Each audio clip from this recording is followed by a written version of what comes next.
Anybody is joining, let them join. And people who haven't attended the first demo, hi guys, myself Raju, I would be your trainer for this training program. Hope everybody have gone through the demo video which we have done day before yesterday. So today making it the first session, and I want to make sure that you guys are comfortable in understanding the basics and terminology and other important topics going down. Okay, so let me know once you're able to see my screen. And in the meanwhile, if you have any questions in between, please try to write it down. At the end of the session, we'll be having Q&A session, and then I'll try to answer all your questions that you have. And in the chat window, you have the contact details of the management. And if you haven't got yet your course curriculum and other things, you can kindly reach out to them. So yeah, just recapping from the demo session. In the demo session, we have discussed about DevOps, how it has evolved, and also we have discussed about AWS cloud, and the combination of these two, how powerful your career growth can be. And we have discussed all that stuff. And literally, we'll be having a quick recap of our demo session. So before understanding DevOps, we have discussed about how the evolution of DevOps have come into picture.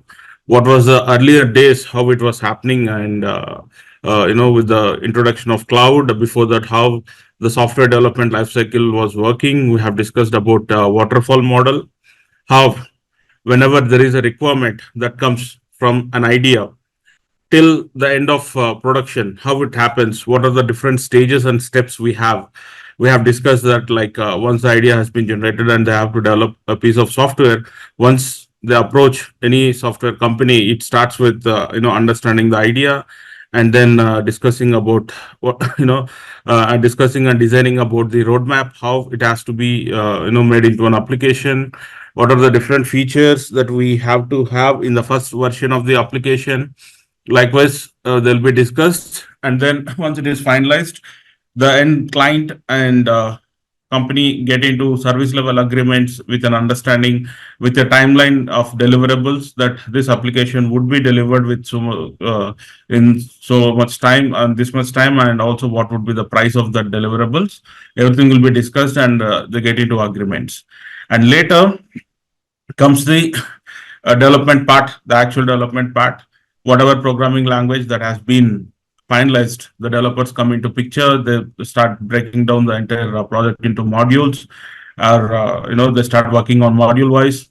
And then next comes, once all the modules have been written, then comes the testing phases, where various level of tests happen on the application, and finally it goes for operations, where they deploy the application into the servers, and then they start monitoring and taking feedback from the customers. The major drawback was there was a lot of communication gaps between various teams that are working on the project at various levels of stages.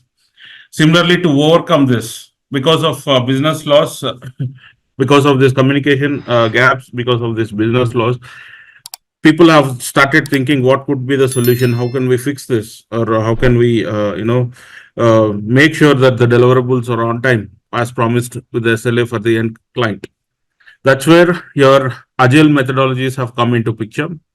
Rather than working on those every stage with a individual team and isolated performance and perform isolated working environment, they started developing a culture called working together parallelly. Okay, so that's where your agile methodology, also with a single deployment of iterations. Okay, so every time you start working on the application module, you release it, you call it with a different version. We also understood, we also discussed about various types of versions we have of the application release management, like major version, minor version, and bug fix or hot releases. We have also discussed that. Okay, and later the iterations continue, and still there was some gap between the development teams and the operation teams of various reasons. Okay, because of applications they were using differ from each other, and developers would say that application was working fine when we were testing it in our environments, and once it has been gone to production or operations, it is not working. And these guys point fingers at each other. So to overcome this gap again in Agile, the DevOps came into picture, bridging the gap between the development teams and operations.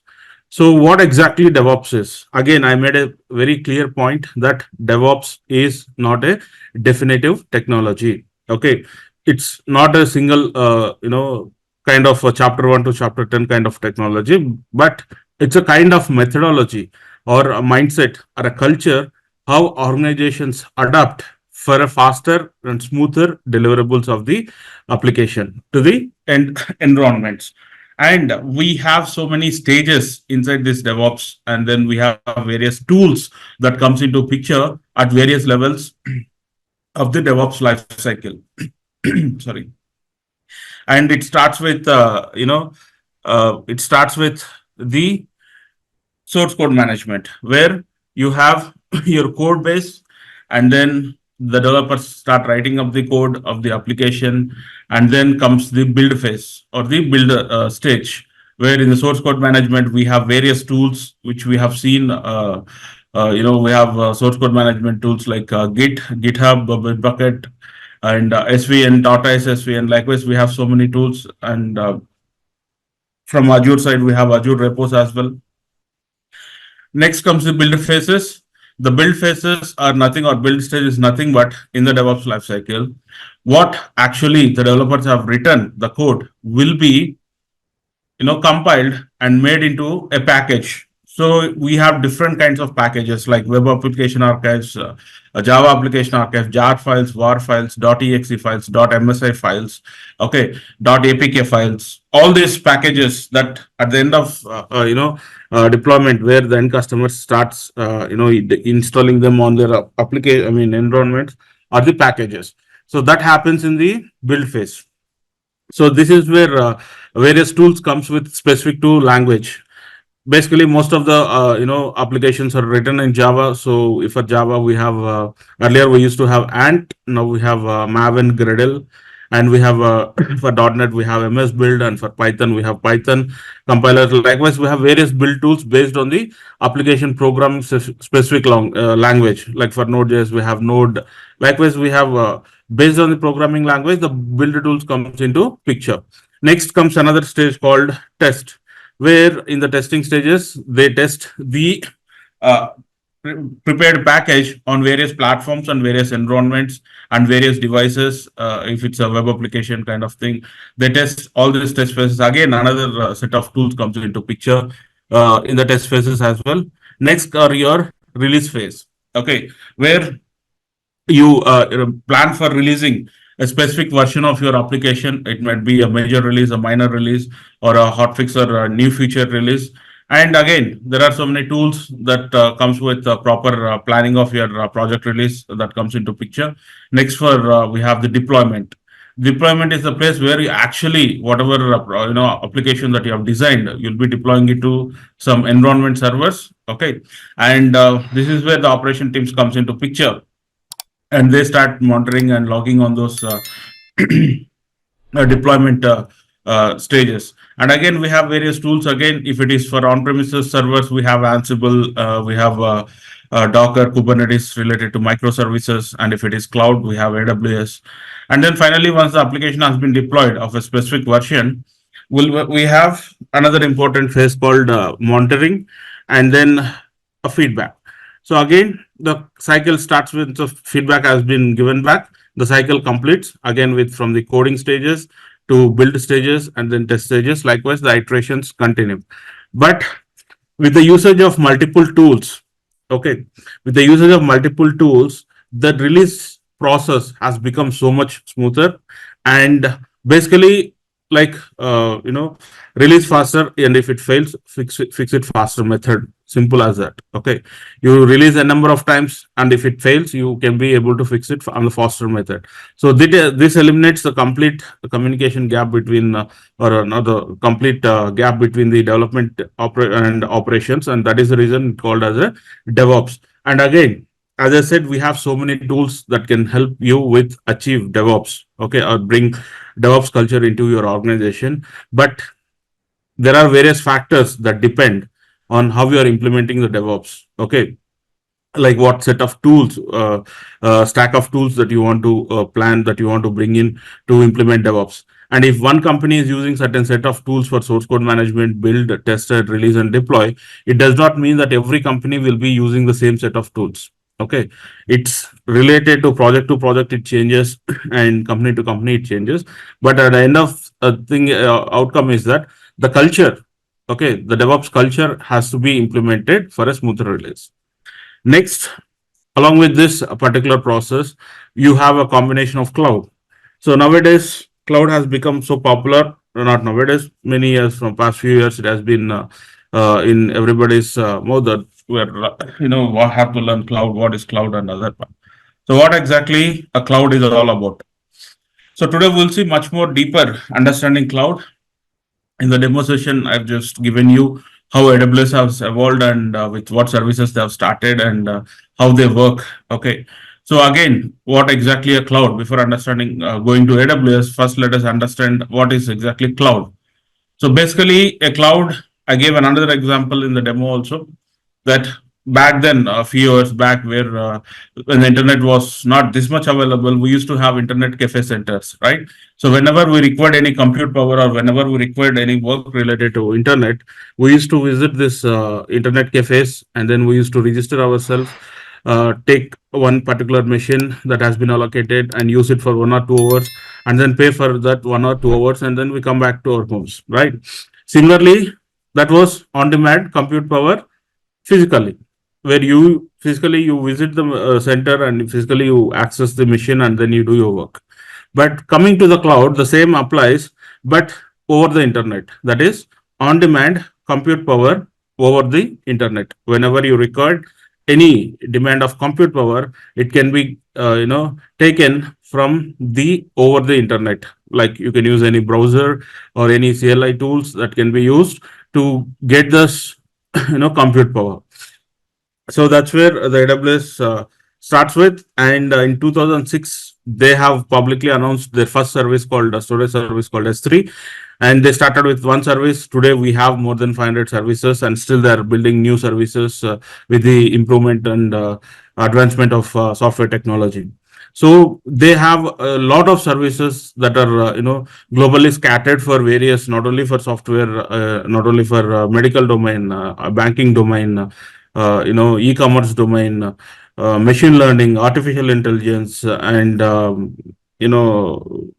visual effects. Not only they have limited their services to a specific category. Worldwide, they have scattered the services to almost all the different verticals of the industries.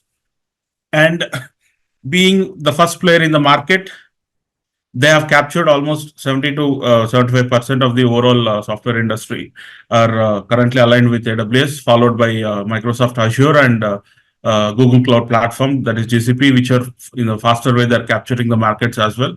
But again, being the first and major player, they have almost captured all the market. Right now, almost 70 to 75% or 80% of organizations are already using, and the remaining guys are already planning to migrate to the cloud services.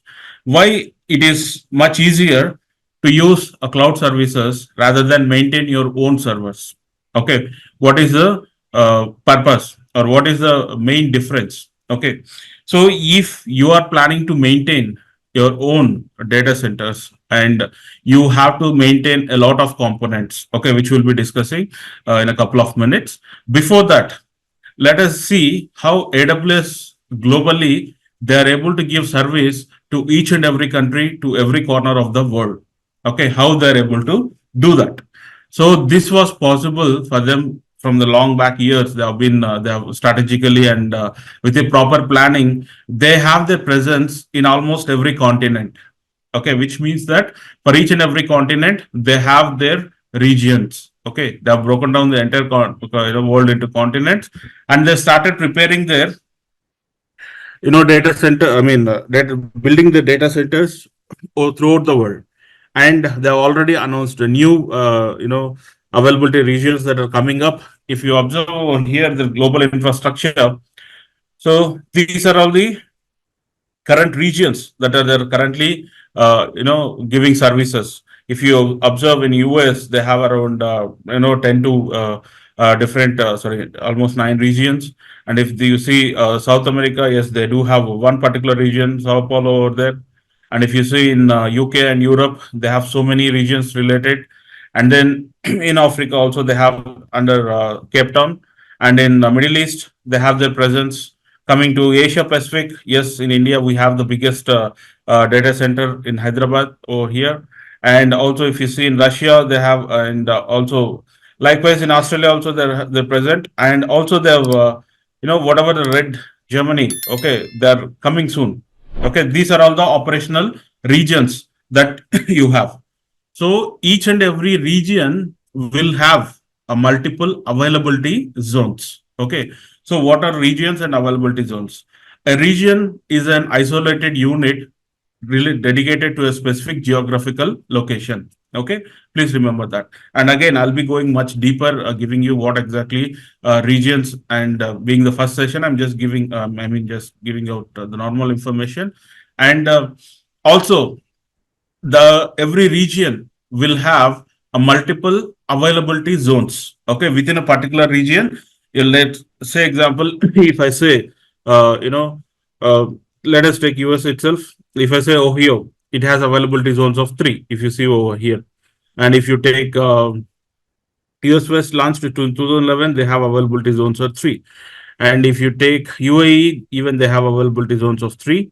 And then if you take India, again, Hyderabad, we have 3 zones. And then Mumbai also, we have 3 zones and 2 local zones. So there is a difference between normal zone and local zone. We'll be seeing, we'll be explaining that, and we'll be learning that as well. And each and every availability zone will have more than 1 or 2 data centers. Okay, in one region, it must be having 1 or 2 data centers. So what exactly these data centers are? Okay, and how they are maintained, or how these data centers are put up, and how they are maintained, and how you're able to get the service instantly as soon as you ask for it. Okay, so if I need a machine, like right now I'm working on Windows, I have a quick emergency that I want to use a Ubuntu operating system for 30 minutes. Okay, say example, that is my requirement, being a student or something. Immediately I have to get an Linux operating system for 30 minutes. So actually in reality, back then, it has to be whether you have to ask for your friend who is running a Linux machine, or you have to go to his place and work on it. Or if you think that frequently you may require the Linux operating system that you have to work, then you come up and you put up with family that you want to purchase another machine. If not, you need to completely change the Windows operating system, have it hard coded, bare metal, and then have a Linux installed on it if it supports the hardware. So these are the actual points that we had back then. But with the introduction of cloud, within fraction of minutes, I can take a Linux machine of Ubuntu of my choice, of my requirement. Like I need 16 GB of RAM, I need a graphics card, and I need specific version of operating system. Likewise, I can choose whatever I want, and within fraction of minutes, I would be able to create a Linux machine, and I would be able to connect to it virtually. Okay, but at the back, what happens is there are physical servers that are giving you this compute power to you, and these physical servers are maintained in the data centers. Okay, so let us see a small video which in like 2-3 years back the AWS officially has released, how the data centers are maintained eco-friendly, and what are the things that goes into this specific data centers. Okay, so I have this video over here. Just I'll play it. Just it is almost 9 minutes. Providing the computation horsepower underpinning countless organizations, from Netflix to BMW, Disney to GE, Tinder to the CIA. It earns tens of billions of dollars a year, and if you've used the internet at all lately, you've probably used Amazon Web Services without even knowing it. Join us today as we enter the belly of the beast and take a sneak peek inside an AWS data center. In stark contrast to its cardboard boxes, vans, trucks, jet planes, and warehouses, Amazon prefers not to brand its vast portfolio of gargantuan data centers. But these monumental server farms are the very guts of the firm's wildly successful AWS, that's Amazon Web Services division. AWS began live at a 2003 meeting in the lake house of CEO Jeff Bezos. The firm had just emerged strong from the dot-com bust, but Bezos' fast-growing retailer was having difficulty setting up and rolling out its own internal server capacity. A scheme promising fast, scalable server infrastructure was duly hashed out, and was swiftly identified, by the more enterprising young guns in the room at least, as a potential spin-off service Amazon could sell on to other companies. Fast forward to today, and AWS ranks in a whopping 60% of all Amazon profits. That's about $50 billion a year. How? By taking on other companies' tech problems in the cloud. If you're a startup in 2021, you no longer need to invest precious capital in vast banks of noisy, expensive servers and battalions of nerds to maintain. You just rent time on Amazon's gear instead. That's the cloud. When you're busy, yay, you hire more gear. If you're quiet, whatever, you hire less gear. The actual gear in question is jealously hidden from prying eyes by Amazon. Even clients aren't allowed to poke around in the data centers they pay for, and their addresses aren't made public. But here's what we know. Take a typical site in Loudoun County in North Virginia. AWS is said to run at least 50 individual data centers in this region alone, covering several million square feet. Believe it or not, Amazon is planning on adding still more capacity in North Virginia. For instance, a 100-acre site near Dallas Airport, the firm reportedly just shelled out a cool $73 million for. On entry to one such data center, let's say this giant nondescript box next door to a pet resort in Sterling, the first thing we notice is that security is the overriding concern for AWS. There's high fences, guards, and several layers of intrusion detection systems, most obviously cameras.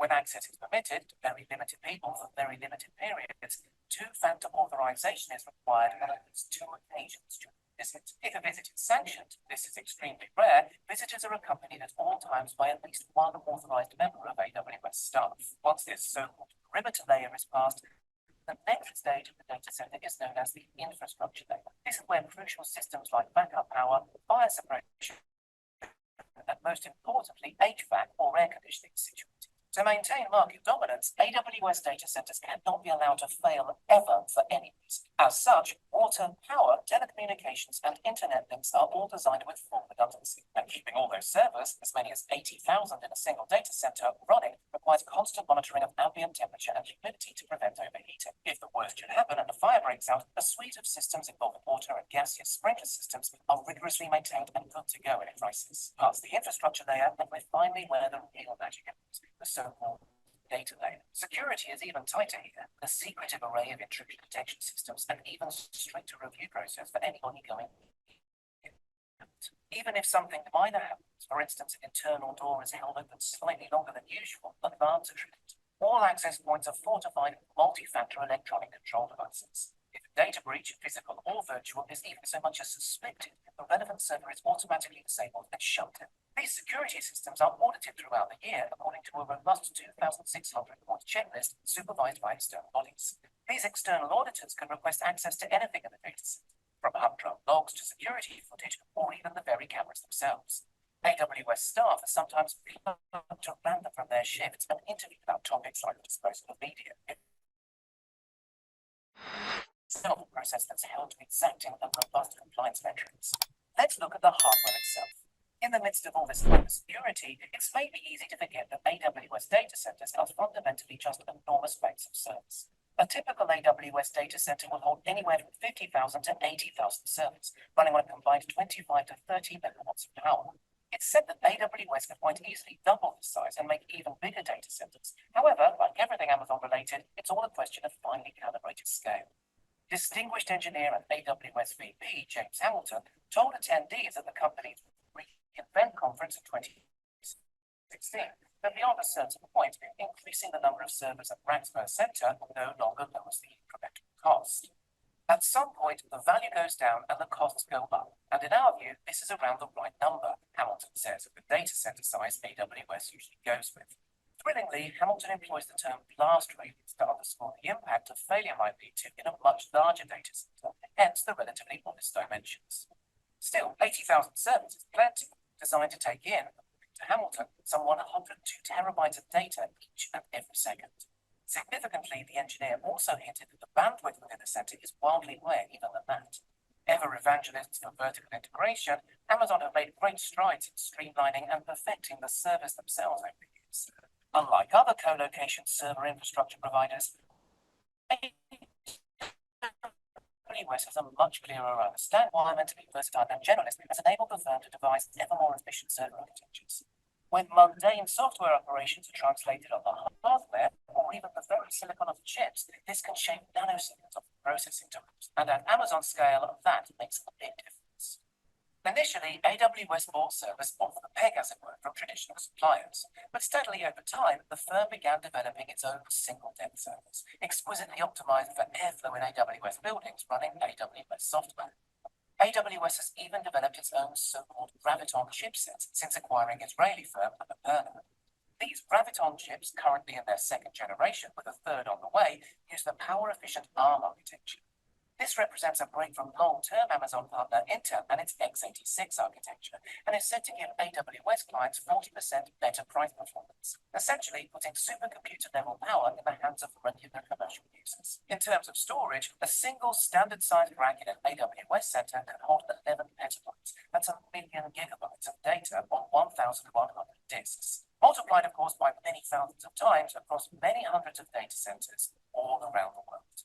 AWS routers, here comes the science kids, can run custom ASICs or application-specific integrated circuits that support 28 ports with 25 gigabit Ethernet connectivity. This diverges, fun fact fans, from the industry standard 10 gigabit Ethernet and 40 gigabit Ethernet network speeds, but apparently, according to James Hamilton, offers economies of scale when paired together at 50 gigabit Ethernet. Networking between data centers, essential to provide security and backup for crucial client info, happens over Amazon's own private 100 gigabit Ethernet network, which connects the 25 international regions and 80 so-called availability zones across the vast AWS worldwide network. AWS even lays down its own private undersea cables. But back to our data center. Cooling is an overriding priority. And to minimize environmental impact, AWS, in particular in Loudoun County, Virginia, set out to use as much reclaimed water as possible. This stops the company hogging all the precious local drinking water, which would obviously be a PR nightmare. Loudoun Water, the local utility, are happy to provide this reclaimed water at a competitive rate. AWS pays serious taxes here. But it's worth noting that elsewhere, AWS has installed its own on-site water treatment systems. These prevent pipes clogging up with mineral sediment, which in turn causes costly hassle and delay. And if you think that's crazy, the company has even started developing its own power substations. All those servers use a fair bit of juice, so instead of waiting for slow-moving traditional power companies to develop infrastructure to keep all those all-important racks humming at all costs, AWS simply builds electric substations itself. Day-to-day operations within the data center are described by some ex-technicians as being akin to an ER department for computers. With that much hardware, inevitably things seize up, stop pinging, or require a reboot. Fault finding and upgrading equipment is left to a small army of techs who follow rigorously drilled playbooks that cover almost any conceivable eventuality. Metrics are set by supervisors, encouraging teams to complete tasks quickly and efficiently. Some have complained that the working environment is cold, and it's certainly very loud. In the future, we can expect to see more and even louder AWS data centers come up. From early 2020, a new AWS center opened in the Northern Virginia area alone every 3 months, totaling around 1 million square feet in footprint, and that's just one area. All in all, it's quite the numbers game. What do you think? Do these vast data centers get the credit they deserve for underpinning? So, yeah, you have observed, right? So, this is how the data centers are maintained, okay, from the AWS teams. And each and every zone, as I was talking about, each and every availability zone will have like this one or more data centers.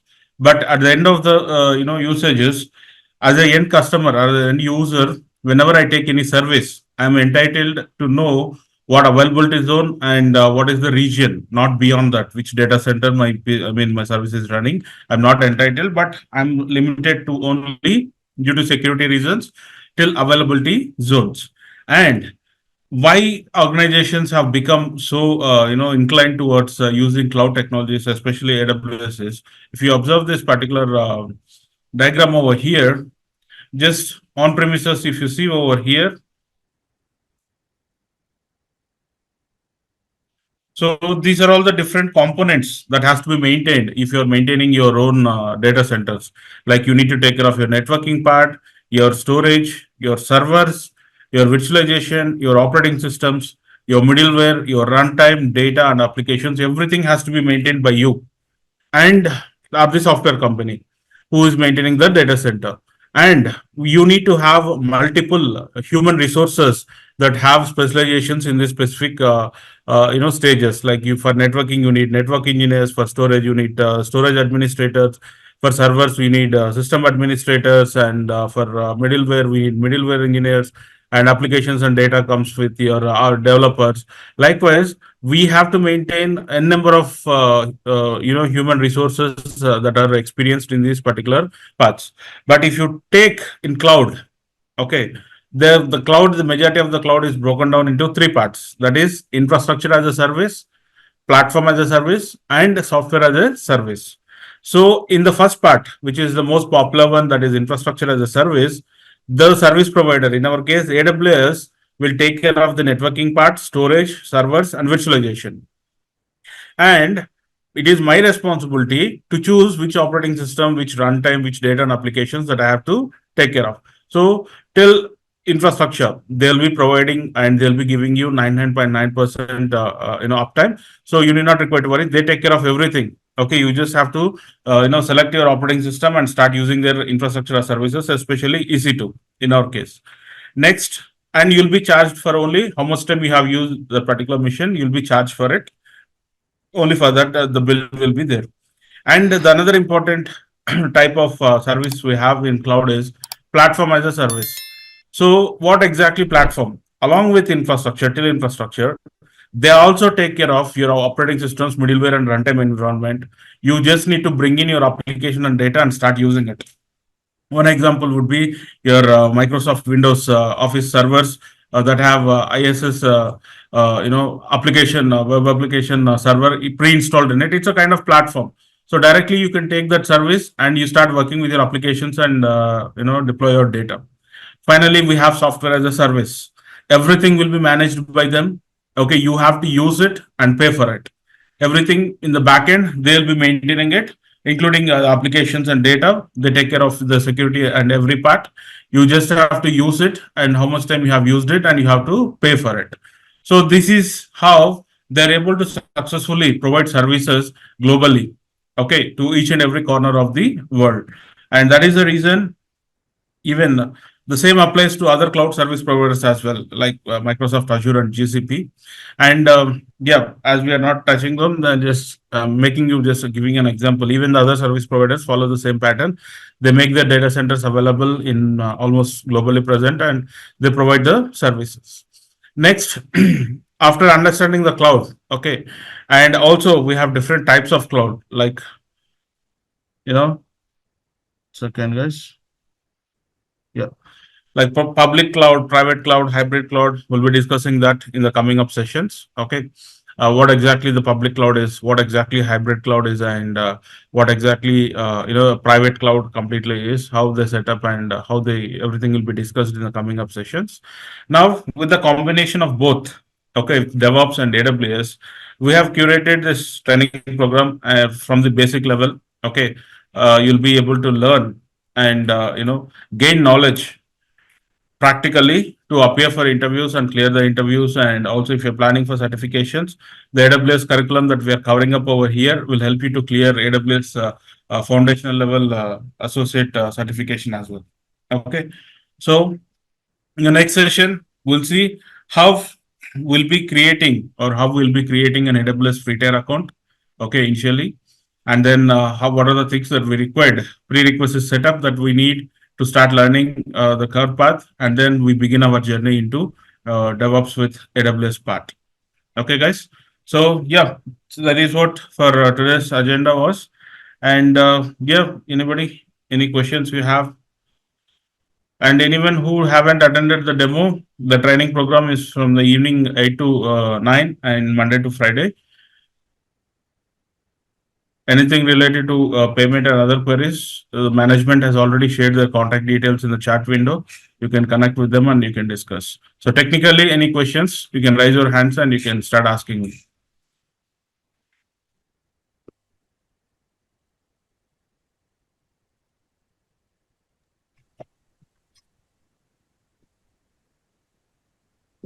Yes, Sai Kumar. Hello, sir. Good evening. Good Actually, evening. I'm working as a system admin. I have 3.5 years experience. With this certification, with this experience, which certification should I take? I mean, AWS practitioner or AWS with?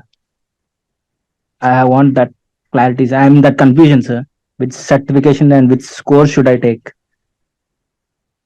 So basically, you're asking me that I mean, with this training program, you are eligible to appear for a cloud practitioner associate level. Yes, yes, right. You are able to, you can be able to clear that without any help.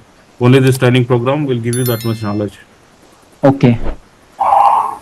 And if you want to go beyond that, there are other professional training, only certification courses that you have to do to clear the certification. See, at the end of the day, clearing the certification is not a big deal actually. If you plan the curriculum and you start preparing yourself specifically for certification, that's a different path of learning curve. Okay. Okay. But Okay. here, this training program is intended for you to make sure that you guys are getting or you guys are coming up or shifting your domains to DevOps and cloud for a future growth.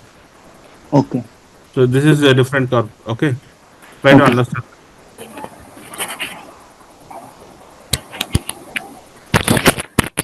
Hello, sir. Is me audible? Yes, Abdul.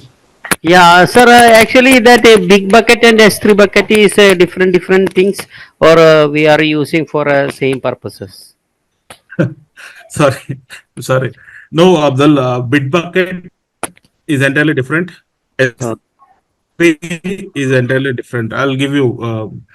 See, basically, S3 is a storage service. Okay, yeah, yeah. and that is given by AWS. And inside this, the terminology is that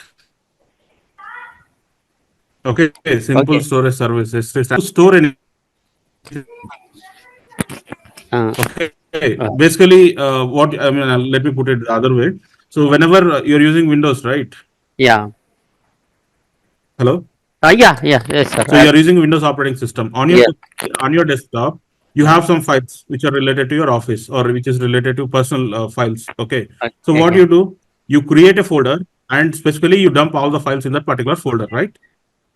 Yes. Yes. Similarly, in AWS, especially in S3, whenever basically S3 is supporting for unstructured data like files, JPEGs, images, audio files, video files, any unstructured data. Oh. If I want to store, I create a folder called bucket. Yeah. Okay, Okay. and you store all your objects Yeah. over there. That simple as that. Whereas Bitbucket is entirely different. It is one of the product from Atlassian, which is an Australian giant, and Bitbucket being their source code management tool, Okay. like how Git is there, right? Similarly, Yeah. Bitbucket does the same. Oh. Oh. I see. I see. I see. Okay. Okay. Okay. Okay. I got it. Okay. Okay. Okay, so first, another question is if you want to host my website in any AWS or Azure, whatever it is, so we need to, before that one, we need to select one region for that one. So, depend upon what basis we are selecting the region. So, see, selecting the particular region depends upon where you're, hosting up your services. Like, say, example, if your customers are, you have a product and you want to host it e-commerce site and you want to sell it. Let's say, example, I want to sell it from Kochi. Okay. And do you think that I will host my web servers in US or No, should I no. be doing it in India? Yeah, okay, okay. Oh, because of that reason. So, that is the main concept. So, target Yes. audience, where is our target audience? So, we have to select that nearest. that place? Yeah, that is, see, there are so many factors that affect selecting a specific region. Okay, it depends from various to regions, and that comes with a specific clarity when your targeted audience are and what kind of service that you're taking from AWS.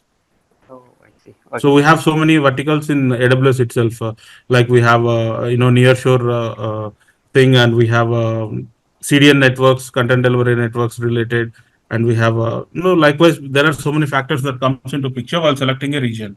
But it is recommended whatever the target audience is, it is recommended to be in that particular region Okay. Okay. Okay. I understood. Okay. because of Now. that the latency will be higher. Oh. Oh. Oh. Okay. Okay. Okay. I So guess. the latency is nothing but that's a term. Whenever you hit www.google.com, Yeah. the Yeah. time it takes to get you the page, okay, that is Yeah. the latency time. Yeah.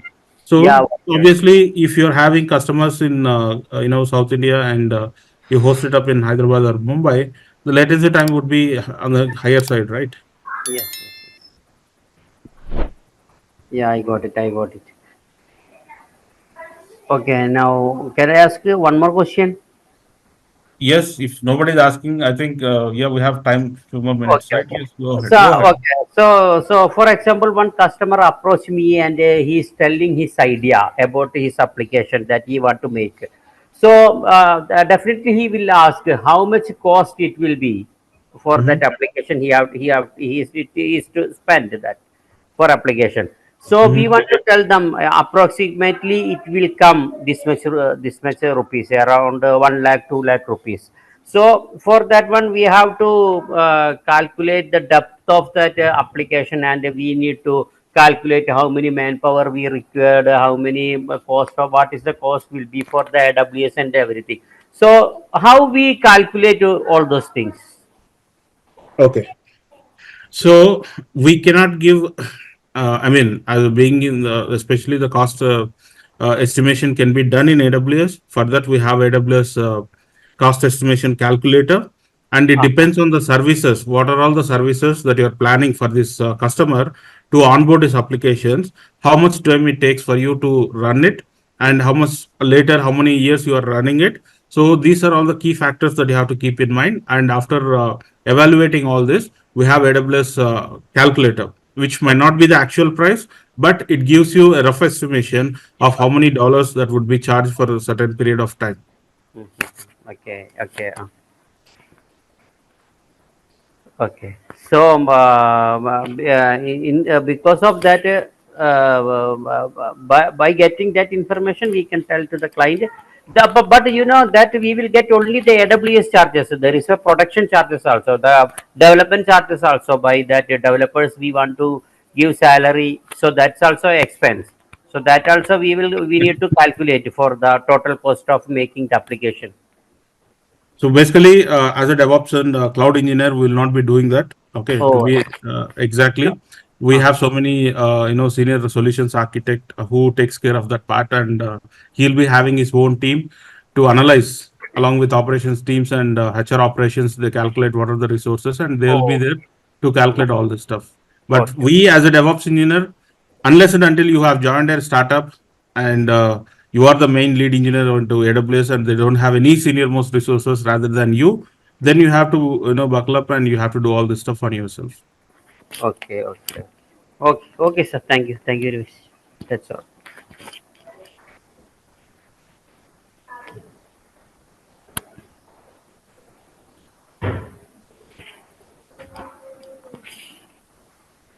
Guys, anyone else have questions? Yashwant, could see Meghna. Hello. Yes, Yashwant. Hello, sir. Actually, I heard all the recordings and the details what you provided to us and regarding the AWS and the DevOps like Good. contents everything. But Mhm. the only worry from my side is like I am not from proper IT. I am just from the non-IT candidate.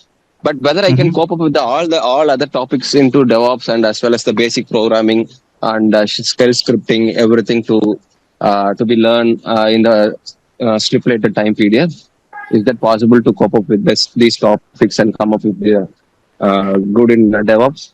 Something like that in the limited time period. Is that possible? The basic thing. I would say 90% yes, and 10% it depends on you. Okay, the reason is this training program, if you Mm-hmm. see over here, we are covering Mm-hmm. everything. You can see the basic programming using shell scripting, functions, advantages, and condition statements, and also learning basic Linux. Everything will be taken from the basic level, making you understand everything. Oh, But at the end of okay. the day, how much time you're investing in practicing it makes the difference. Okay. So, okay. You got my point? So the no- the knowledge what anyone can learn about programming everything. Just investing time to make the to good in practice. It's very important to get into the topic very uh, constantly, right?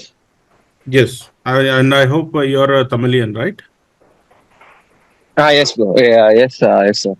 Yeah. Actually, I came into the recording session in the middle actually, but I So don't it's have okay, no. fine. It's okay, fine. So why I asked you, and why I asked you is basically I speak all South languages, including Malayalam, Tamil, and Kannada. Okay, And okay. if even if there are any specific topics that you haven't understood, okay, as you are from non-IT Uh, background, I'll at least try to make you mhm. one-to-one in Tamil itself so that you could understand easily. So from my end, how much effort you want, I Oh, could give you. But at the end of the day, it's sure. yourself how much effort you are putting up Oh, to transfer. I mean, you mhm. transition your career from non-IT to IT and get into a DevOps with AWS. Yes, yes, yes, yes. Okay, okay, okay. Approximately, this course prolongs for 2, 3 months, or right? May Yeah, I know it's the basically for duration two of and a this half course months. to Yeah, it's basically for learn two and a half the? months. Give or take 5 days may go upper or lower side. And also, sir, I can Okay, also okay. help them because I'm from the programming background. If they want any basics or something like that, I can help by creating by online meet or something like that if they have time. Sure, Okay, okay. definitely. That's appreciable. Yeah. Mhm. Okay. Okay, sir. I just once I after receiving my brochures, I will look about it, and we will make a Sure, conversation regarding it. sure. Sure. Thank you so much for the inputs. So, any questions from your end, Meghna and Shitija Kamble? No, no. Actually, I couldn't listen to the complete session, but Okay. yeah. So you can get the recorded ones. Just go through them and make up your mind. We'll see. So for the last session also, do we have the recording? I think for the last session also I couldn't attend. Yeah, we had that was the demo. I think you can contact the management. They have the contact details in the chat window.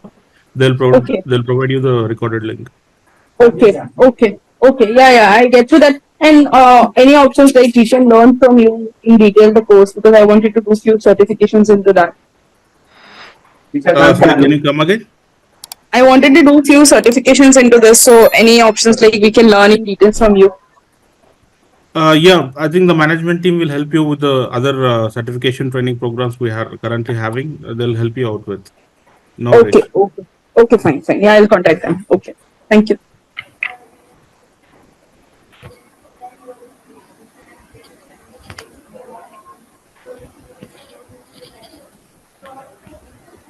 Okay, guys. If there are no more questions, let us wind up for today, and let us catch up in tomorrow's session.